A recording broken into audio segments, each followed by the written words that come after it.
Trae. Come on, it's the day with Trae. Trae, with Trae. With Trae. Come on, it's the day with Trae. Trae, with Trae. With Trae. Come on, it's the day with Trae. Pump it up, pump it up. Trae, Come on, come on. with Trae. Pump it up, pump it up. It's the day with This is the day to gain inspiration, to make a positive change in the nation. We're inviting you to partake in conversation, to raise your vibration. It's the day that we will all celebrate all of our peace that make this thing elevate. Watch the negative fade away, cause it's the day with Trae.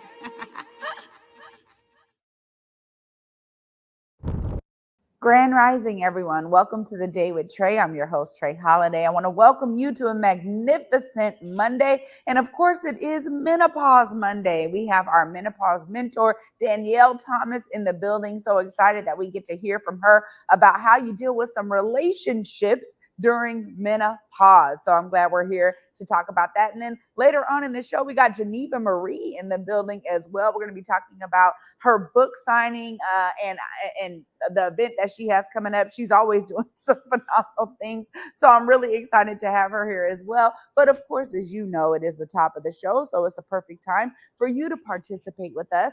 Go ahead and tag and share this stream with folks who you feel could benefit from a daily dose of dopeness right here on the Day with Trae.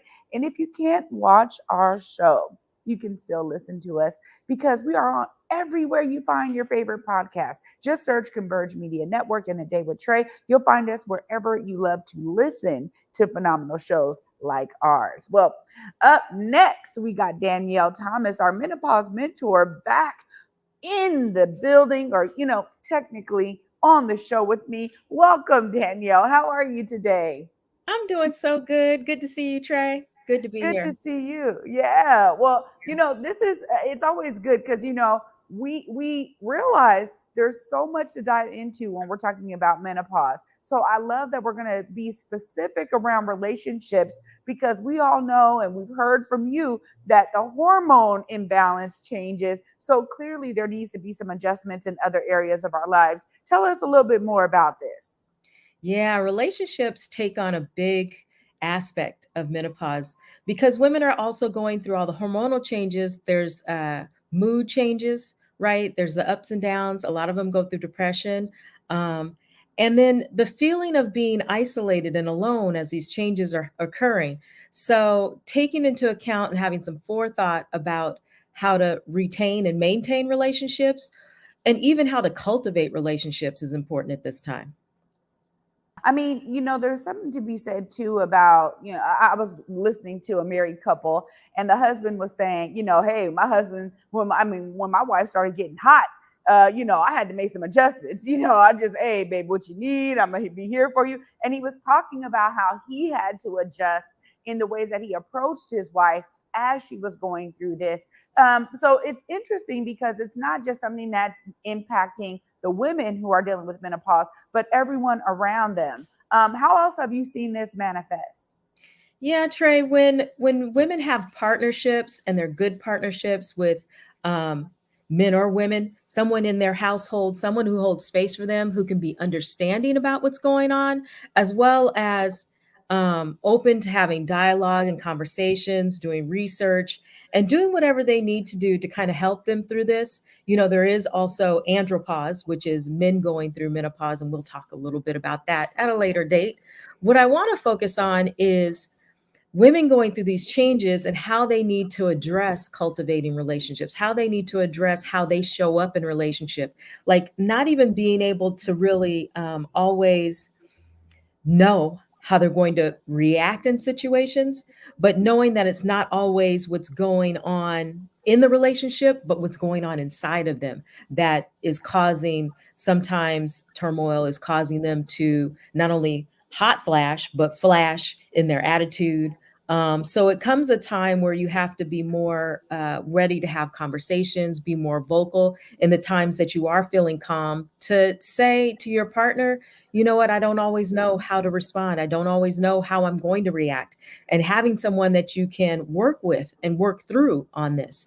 But not all women have that, right? So statistically, divorce rate is elevated between the ages of 40 and 60. And most divorces are they come because the woman wants a divorce. And so coming into singlehood at this time can be really hard because it's even more isolating, right? And they're even more alone. And then from a financial perspective, we don't take into account that women being in this age range, having to live alone, then they don't have the benefits of a two-person household and having two incomes and being able to share expenses. So I want to just bring this up as a topic with women so that you can have better thought processes around how to manage this time in our lives if you are single and if you have a partner and you want to hang on to that relationship. This is really interesting. I think it's not explored enough. That's why I really appreciate mainstreaming menopause, because you're hitting on areas that everyone is going through, and yet they haven't really had the space to discuss this in, kind of that safe space and learn best practices from others and how to really navigate this time. But I also think too that there's something really unique, and it's kind of uniquely defined in this era of a woman's life, but also, as you said, those around her, around all of the different symptoms that she's dealing with and how that shows up, I think, too, in relationship, which is so important and key. And, as a daughter of a mother who's gone through menopause, it's interesting because all we hear is the hot flash, right?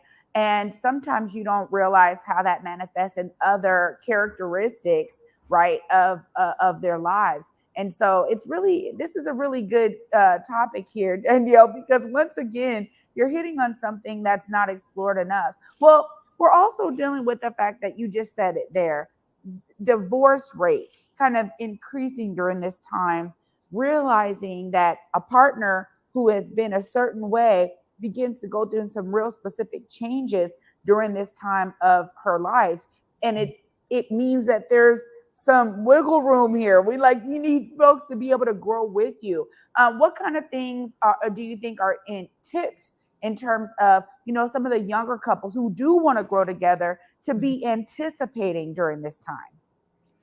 I think what's most important is to realize that changes are going to happen throughout your life. Who you are changes along the way, and being able to cultivate a partnership where you can be all of who you are at every time, and radical acceptance, right? And really getting into a space in younger years and understanding the things that you will be challenged with as you age, right? So knowing that you want to remain married to a woman who is transitioning into menopause will take their partner being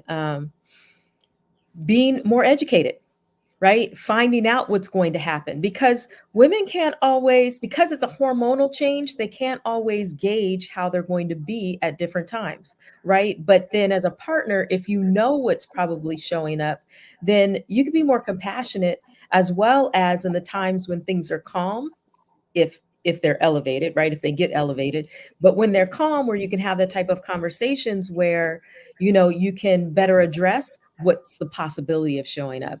Another thing is joining groups, having conversations where you can having relationships where you can have conversations with other women so that you know what they're dealing with, so you don't feel all alone, right? Sometimes what happens during this time when there is a mood change, right? Sometimes we tend to lash out and take it out on other people around us.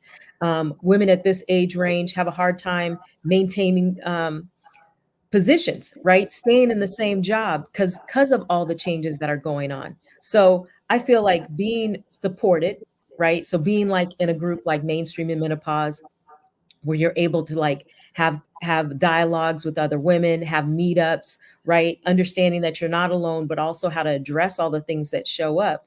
And Then something that's been kind of coming up for me lately, Trey, is I'm remembering the Golden Girls. And I remember back in the day watching it. It was a cute sitcom. It was funny, but I didn't really understand why three older women and a mom would all be living together at the same time. Mind blown. Now that I'm looking back, I totally get it. They were living together because of financial, right? They were living together for being have companionship, but also because at that time they hadn't had relationships with a partner where they can share all of these things, that communal living was necessary.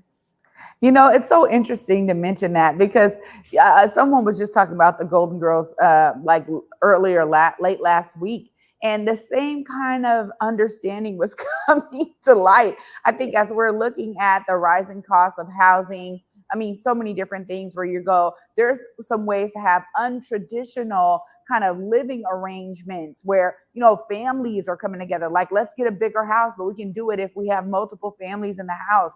I mean, you're seeing a lot of these kinds of arrangements happen, but they're working, right? So I really love that node to it. Also, too, I mean, you mentioned singledom, and that is something in terms of, how you deal with your own changes during this time of menopause when you don't have that partner, right? A life partner to kind of go through some of these things with. So again, groups like Mainstreaming Menopause make so much sense. Of course, if folks are trying to tap in, Danyale, and they need this group, let them know how they plug in.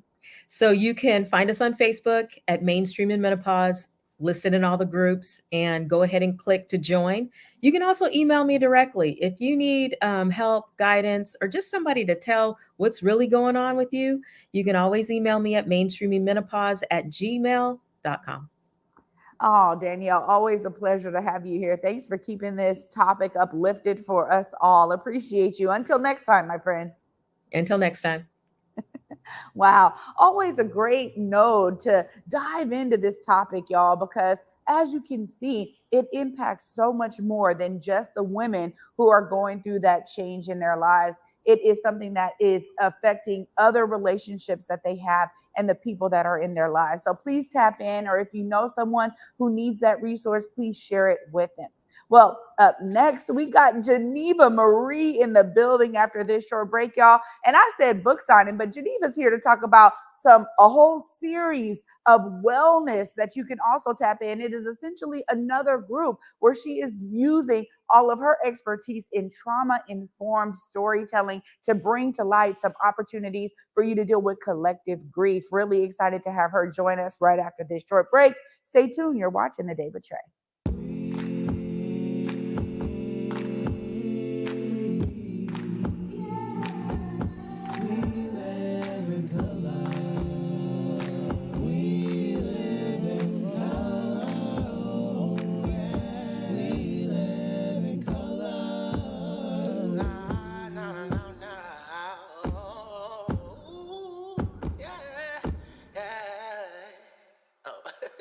Let's start the show.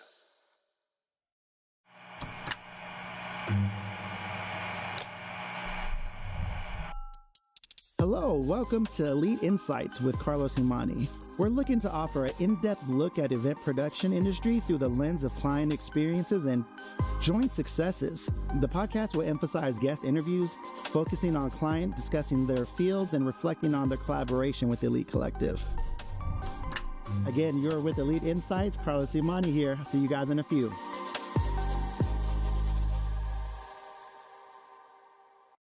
Big Tobacco thinks they know everything. They think they know you, your community, the places you go, the way that you spend your time. They think they got you all figured out, down to a formula, a calculation based off of numbers of what they think they know.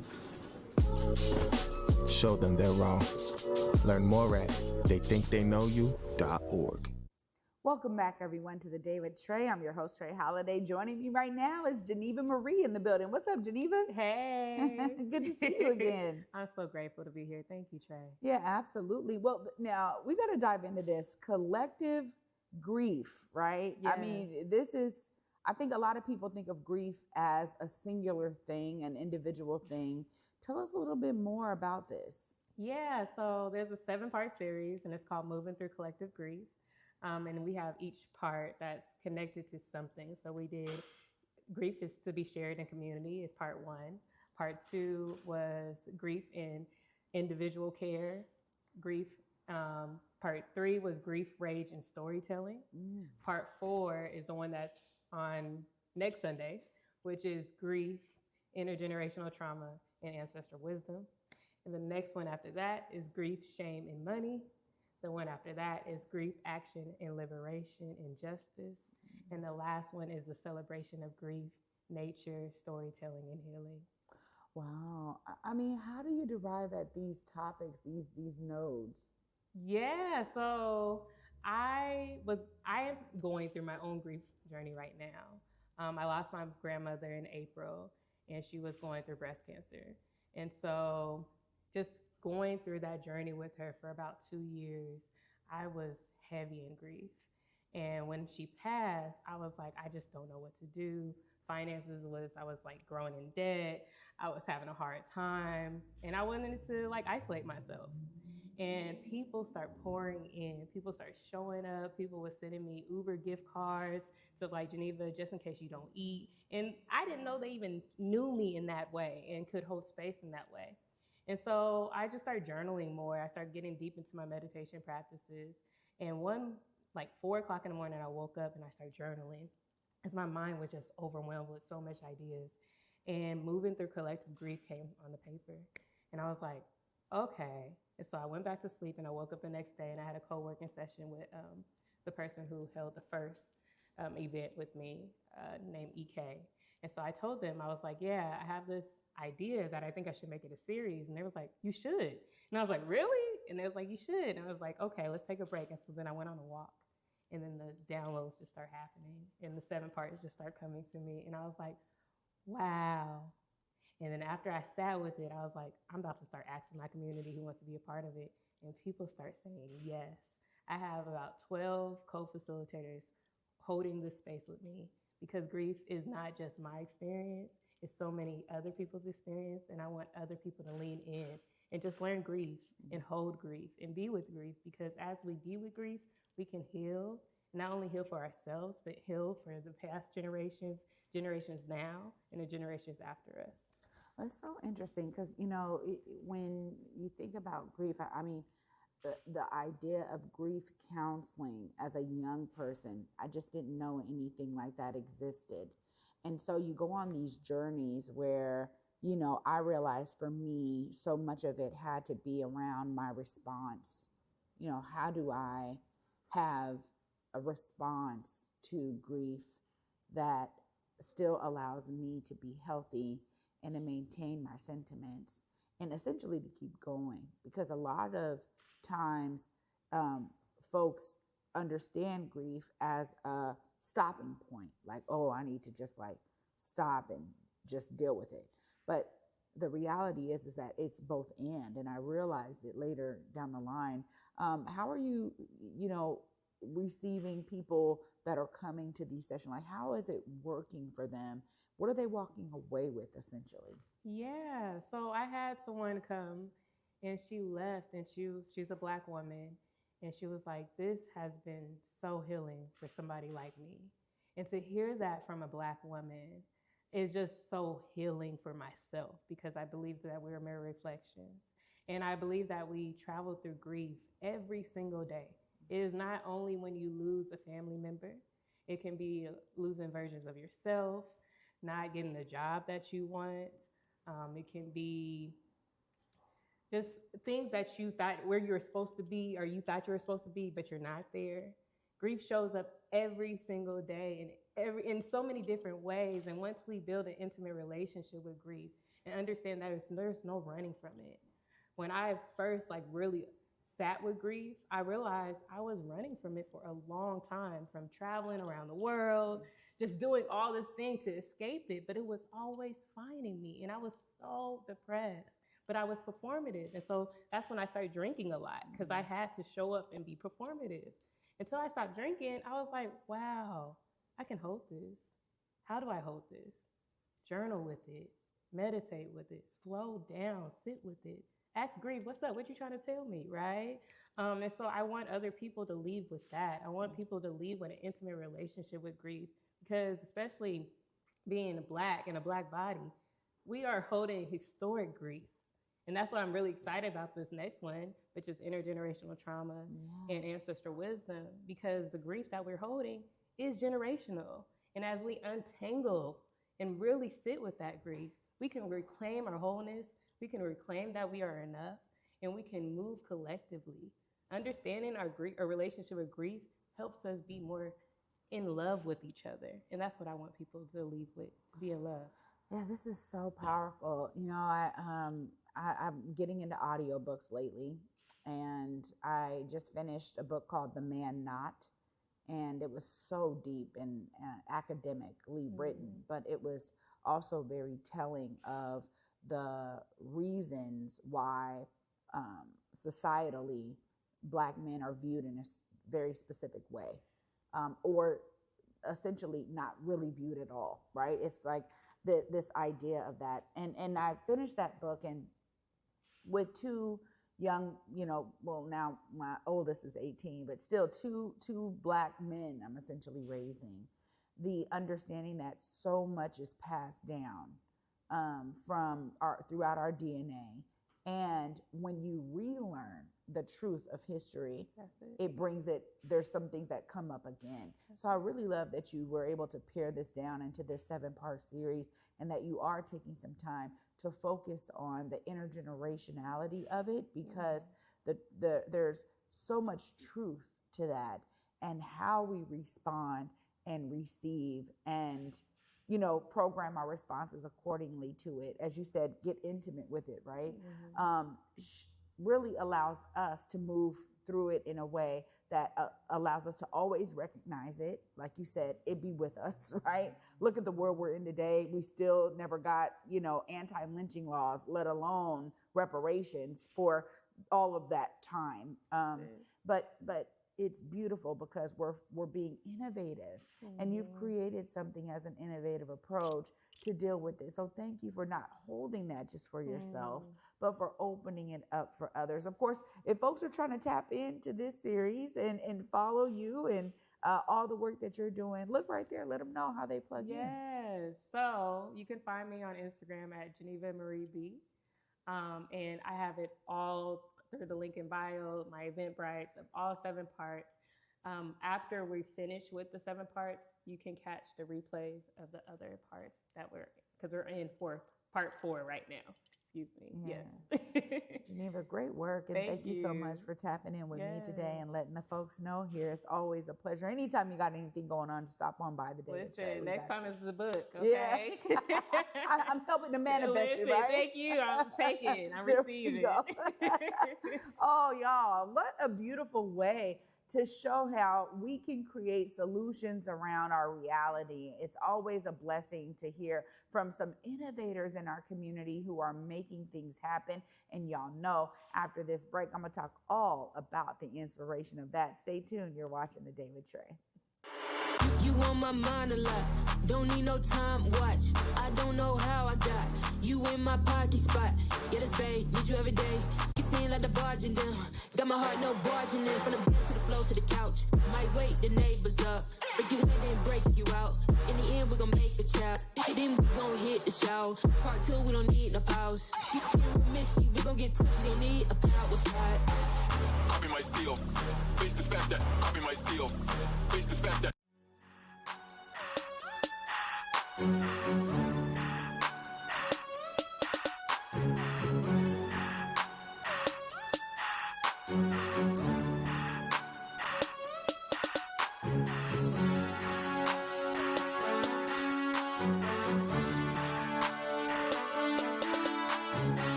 disenrollment is a situation whereby people whose birthright to be indigenous is being stolen from them by politicians that have been elected to lead. Today, the latest or last chapter of the saga concerned the threatened physical ejectment of as many as 21 Nooksack families from their homes.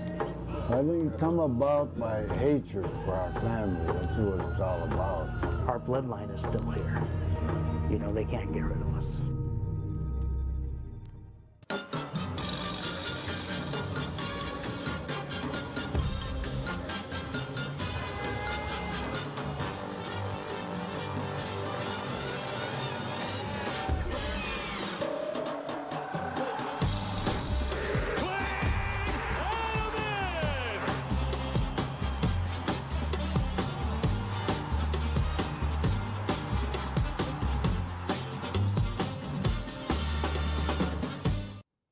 Welcome back, everyone, to The Day with Trae. I'm your host, Trae Holiday. Now, this is exactly what I'm talking about here when we think about all of the ways that we stay innovative and resilient to share our brilliance with others. You know, I was inspired by both of my guests today. Huge shout out to Danyale Thomas, our Menopause Mentor, and of course, Jeneva Marie, for being here to shed some light on how she is bringing about this series for collective grief due to her own experiences, right? But the beauty is that we have folks that are doing it. Danyale, same thing. She realized, like, I'm going through these things. There's probably other people going through this and don't know where to turn. She created mainstreaming menopause, right? Geneva's like, yo, I'm dealing with something. How do I deal with this? And out of her brilliance comes this amazing 7-part series around collective grief. Now, I'm just telling you, these are 2 examples of brilliance in our community, y'all. Just 2. You too can be a part of that when you bring your brilliance out to community and allow others to be inspired by not just your own divine downloads, but your lived experience and how you usher that in to bring in solutions for others. So be inspired, y'all, because you too can be a part of the solution. And for me, until tomorrow at 11 a.m., peace.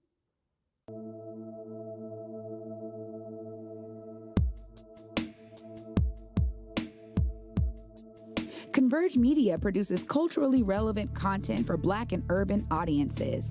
Our coverage is raw, transparent, and objective, praised by community leaders, government officials, and residents. Support Converge Media today via Venmo, Cash App, or PayPal at Converge Media.